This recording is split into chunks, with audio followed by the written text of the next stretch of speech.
Hey guys, good morning and welcome back to an episode of Folders and Backwards, the mid-morning solo cipher.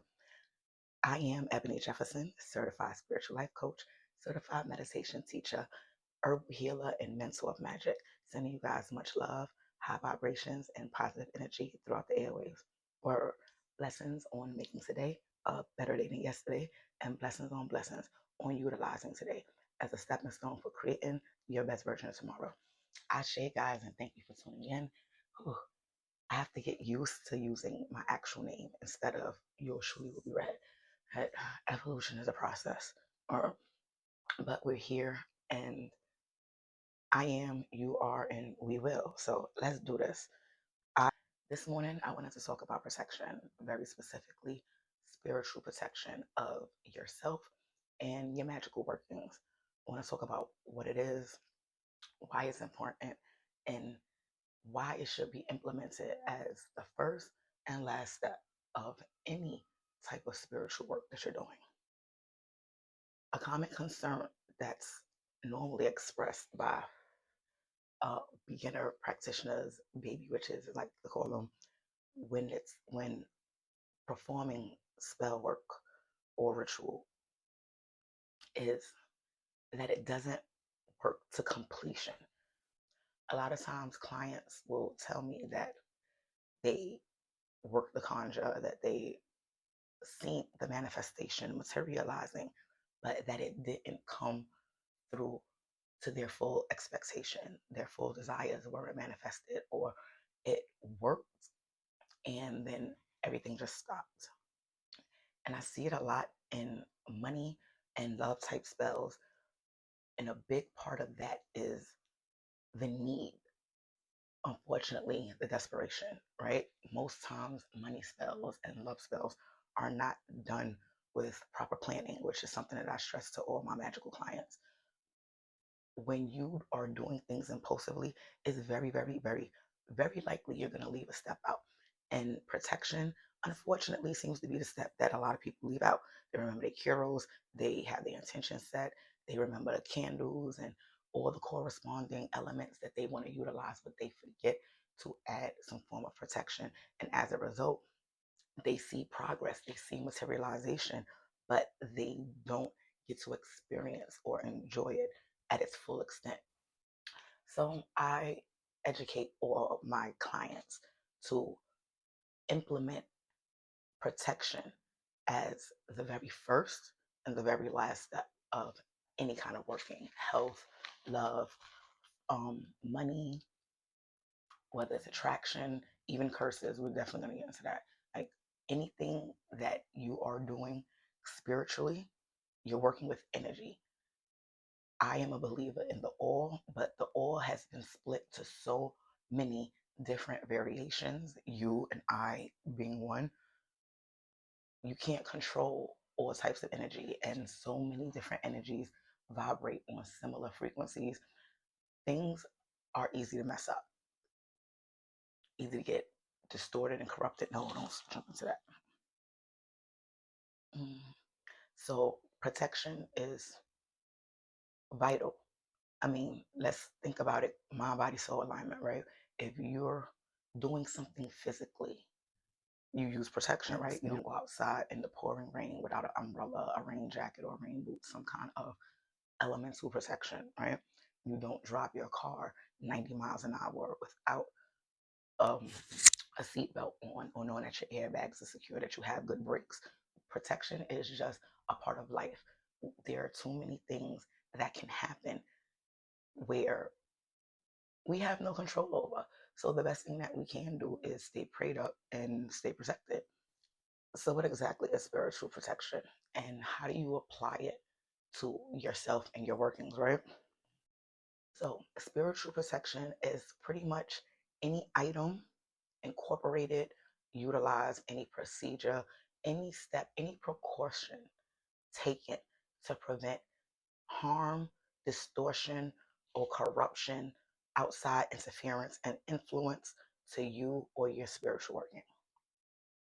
Spiritual protection also prevents you as the caster from taking on or leaking out unwanted, unnecessary energies. And that's the major thing to be aware of. As I preach nothing that I have not practiced. And in the beginning of doing conscious spell work, because I was conjuring my entire life unconsciously. But once I became aware of my spiritual path and I was walking it with head held high, knowing what I'm doing, one of the biggest mistakes that I was making was not being properly grounded, which is a form of protection. And I would leak so much energy into spells. I've passed out during spell work. I've been so drained after spell work that I couldn't get up the next day pretty much. And I live a life where I don't have the luxury of laying in bed all day.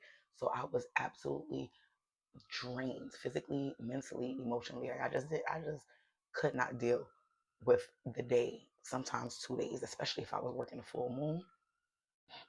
Definitely stay protected and grounded when doing moon work because lunar energy is powerful energy. But yeah, you definitely want to make sure you take protective measures over your energy, that you're not giving too much of yourself. You're not giving all parts of yourself into something. How do you incorporate spiritual protection? It depends on you. I always say, dependent on your zodiac, dependent on your element of connection, earth, air, fire, me, water, will be more likely to favor a certain type of cure over another, a certain type of practice over another. So when it comes to your spiritual protection, uh, go about your choice the same way you will go about choosing your cures. What resonates with you? Spiritual protection can be as simple as a prayer, a chant, or a mantra. It can be something luxurious as a protective bath, burning incense or oils. It can even be incorporated into your actual spell work with specific roots and resins. Wearing protective amulets or mojos during your practice, during and after your practice, using salt barriers around your work or around yourself, even wearing certain colors, painting your face, or wearing a mask or a veil, especially if you're doing baneful magic, curses, reversals, things of that nature, spiritual psychic attacks, things like that. Um, some practitioners, no judgment, want to stay hidden when they do these things. Some practitioners, when they do work against other people. Notice I'm saying against because it's without permission. It's to cause some form of ill intent or harm, to pry in one's mind or read their energy field to get information that the person won't voluntarily give up. Some people choose to wear masks or veils or to hide their physical image as a form of protection so that way they go unseen. Like I said, depending on what kind of work you're doing, what resonates for you, have fun with the incorporation of protection. I'm always telling people that magic works best, no matter what type of magic you're doing, magic works best when you're aligned, mind, body, and soul, when you're enjoying it. I know I've never had an alignment of mind, body, and soul that wasn't pleasant, even when it was towards an unpleasant form of energy, if that makes sense. I mean, if I'm gonna do something, I'm doing it right and I'm gonna enjoy doing that shit. So yeah, I'm always vibing high when I do any form of magic. And you want to make sure that as you're gathering your ingredients, as you're properly planning, when you're thinking about your spells, when you're thinking about what day you're gonna choose, what elements you're gonna incorporate, it should be pleasing for you. Some form of enjoyment, if not the maximum form of enjoyment. It's creation. You know what I'm saying? Who doesn't like creating something? The most important thing is that whatever form or route you use to protect yourself, that it resonates with yourself. Because overall, that's what you're protecting: your work, your energy, yourself. Prevention of self-harm is a human instinct. It's an instinct of life. Trees have protective measures, ants, bees, flowers, dogs, you name it. There's nothing that is alive that does not have the natural instinct to protect itself. So by whatever means you feel resonates with you, that's the way you need to go about. Spiritual protection is important because it prevents harm. It ensures that your desires are manifested without physical, mental, or spiritual harm done to you as the caster or to any of the other gods who share your line of energy, family, friends, or honestly, anyone in general. But again, to each his own. If you're causing harm, then obviously it's supposed to harm somebody. But if you're casting through love, you don't want anyone to have to suffer for you to gain. That's not how energy works. But again, to each his own, right? You definitely want to utilize spiritual protection if you're working with or conjuring deities, entities, or specific energies that are known to manifest in physical form. This will prevent issues like possession, um, unconscious invocation, as well as having the spirit or energy linger for longer than necessary. This is why you have to close with protection measures as well as with gratitude on upon an exit. You want to let the energies that you are utilizing know that they have their assignment and that they can return into the universe to fulfill this assignment.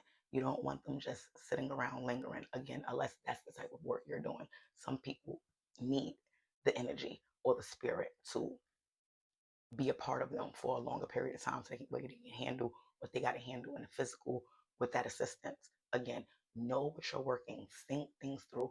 Proper planning is essential with anything you do in life, but especially when you're dealing with the unseen and what you have no control over. Curses, baneful spells, even things that come off simple as reversals and return ascenders, enacting protection in the beginning as well as in the end is vital. This is another overlooked step by early practitioners. They seem to remember to stay protected during the work, but they do not think about after the work. This is why a lot of people, after working baneful magic or dealing with lower vibrations, negative vibrations of energy or deities, one might notice that they are too suffering. The manifestation might have came through. The object of their intent might be suffering, but sometimes you end up suffering too. You'll end up sick. You'll end up having financial loss. You'll end up plagued with bad thoughts, low vibrations, losing sleep because you were not properly protected. And now that energy is unfortunately lingering or attached or just so amplified on your end without proper disposal, without proper protection from it. Now you have to deal with the aftermath of it too. Corruption and distortion of energy. This is another big issue that occurs when proper protection is not taken in spiritual working. It is not impossible for you to negate your own spell work. I've talked about this before, be it through our words, through our actions, proper alignment of mind, body, and soul, and pure intention is so necessary when you're casting, when you're conjuring, when you're sending a message to the universe that this is what you want. If we are casting or working a spell and afterwards, if during subconsciously our mind, we have fear, we have doubt, we have reservation, hesitation, we have some form of negating force, without proper protection, you can negate your own spell. If you put energy into play and it doesn't manifest as quickly, or you, for whatever reason, don't seem to see the workings as it's happening. Remember, we're dealing with energy. We're not always going to see the things that we put out into the universe come back until sometimes they have to come back in 100% completion. We won't see the little parts happening. We're dealing with the unseen here. We got to keep that in mind. A lot of the times, unfortunately, we lose faith, we lose hope, we lose focus We change our mind, and things like this alter the energy that we're sending out. Working a spell, unless you implement tactics to end the spell when the spell is over, the spell is going to continue until it materializes. Therefore, protection is vital. You want to keep your energy focused. You want to keep your intentions clear, especially with, with things like love and money. You sit and you put your energy into a spell to manifest true love, to manifest financial security. But then you stay in the house all day. You never go out. You never socialize. You never join a dating app. Someone asks you out, and for whatever the reason, you give a bunch of excuses. You cancel. You just straight up and down deny the date. You're negating the spell that you cast with finances. You're conjuring financial comfort and stability, right? You put all this effort and energy and time into working this money spell, this prosperity spell, this abundance spell. You're blowing cinnamon through your door every first of the month. You know what I mean? You're drinking teas with prosperous herbs, and you're wearing green and all these things, but yet you're spending money like it's water. You're not saving, you're not investing, you're not growing any funds, you're not actually setting the tone for long term comfort. You're still enjoying them, monetary here and now. That's negating your spell. You didn't work a fast money spell. You weren't trying to just get money to splurge. You were trying to get money. You were manifesting money for comfort, for luxury, for long term stability. You're negating it.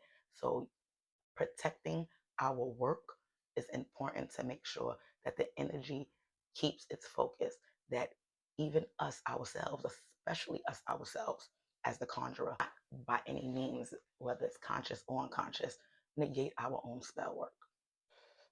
And lastly, as I've been saying throughout, and hopefully the message sinks in, it's you.